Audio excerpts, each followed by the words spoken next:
All right, this is another type of solution stoichiometry problem. We know it's solution stoichiometry because we're given volumes and concentrations of the reactants. And so let's look at what this question is asking first.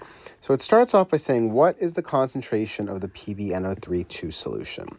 So the first thing to do is say, what is the formula for concentration of a solution? We know it's molarity of a solution equals the moles of the substance, or the solute, divided by the volume in liters.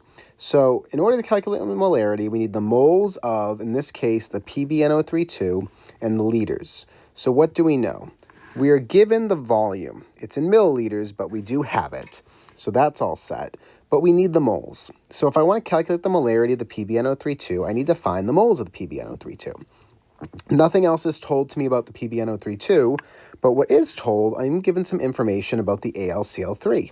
And since this is a stoichiometry problem where if you know one chemical, you can often find out information about another, that's where we're going to start.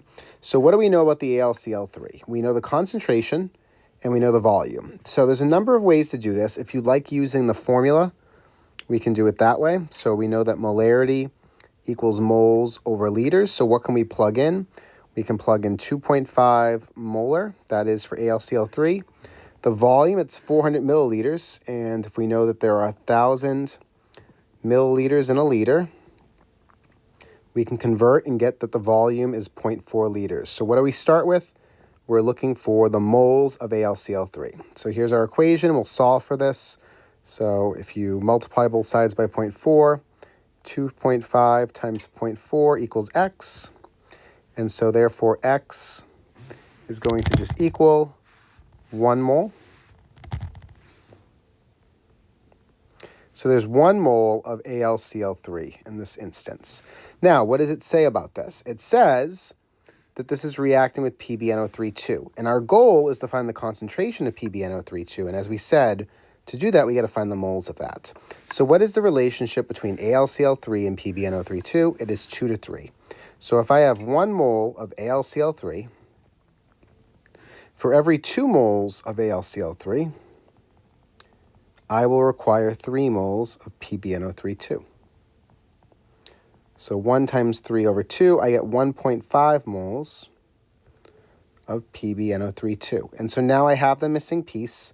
This is what I'm going to use to go into my formula up here. So if I want to calculate the molarity of the PbNO3, I'm going to say 1.5 moles divided by this volume, which is the volume of PbNO3 in liters, so 0.2 liters.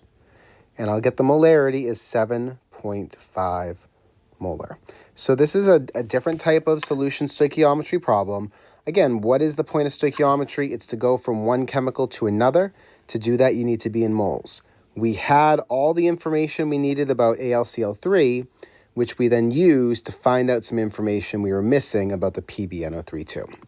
So in these types of problems, even if you're not totally sure how to get to your final answer, like when you're given information about a solution, you'll usually know 2 out of 3. Start by solving for the third one. If you know the concentration and the volume, you can find the moles. If you're only given one of something, well, that's not enough. We need to get more. So try this out, but that's basically how this plays out. It's all about, what is the final question we need to answer and what do we need to get that information.